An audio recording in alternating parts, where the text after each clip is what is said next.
Salut les cryptofans, c'est Monsieur TK.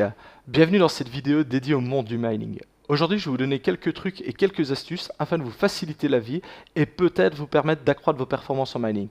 Alors, installez-vous confortablement, on se retrouve juste après le générique.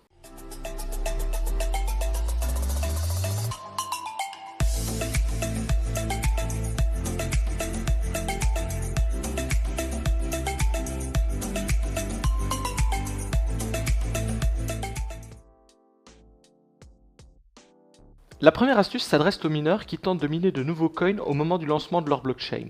Afin d'être prêt et de gagner un maximum de temps, je réalise plusieurs fichiers BAT contenant les différentes informations des différents pools afin de pouvoir rapidement switcher de l'un à l'autre.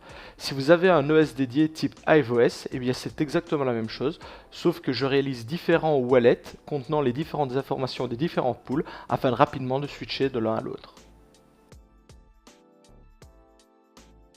Saviez-vous qu'il était possible de gagner jusqu'à 10% supplémentaire de share ou éviter les shares perdus en sélectionnant correctement votre stratum et donc indirectement votre pool de mining? En effet, le stratum, c'est l'endroit où les mineurs vont se connecter dans un pool de minage et il n'est pas impossible que celui-ci soit saturé. Un peu comme sur l'autoroute, on pourra avoir des bouchons, ici c'est exactement la même chose. L'intérêt est donc alors de switcher sur un autre pool afin de répartir au mieux la charge et d'avoir un maximum de share pour votre configuration. Cette astuce s'adresse aux mineurs qui utilisent des logiciels d'auto-switch de coins ou d'algorithmes. Un logiciel de mining met en effet plusieurs minutes avant d'atteindre sa vitesse de croisière et ainsi délivrer un maximum de puissance. Donc lorsque vous utilisez ce type de logiciel, assurez-vous que celui-ci ne change pas trop rapidement de coin en coin ou d'algorithme en algorithme pour laisser le temps à votre logiciel de mining d'atteindre le maximum de sa puissance et le maximum de sa capacité.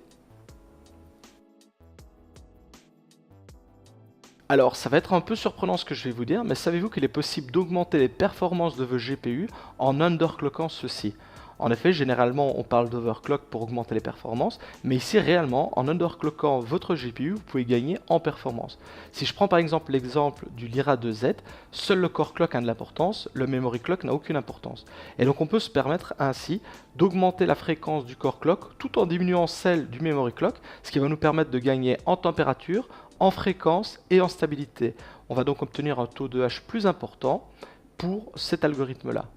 Chaque algorithme étant différent, il faut se renseigner en fonction des algorithmes, voir quel paramètre a le plus d'influence, mais il est donc possible d'augmenter vos performances tout en underclockant.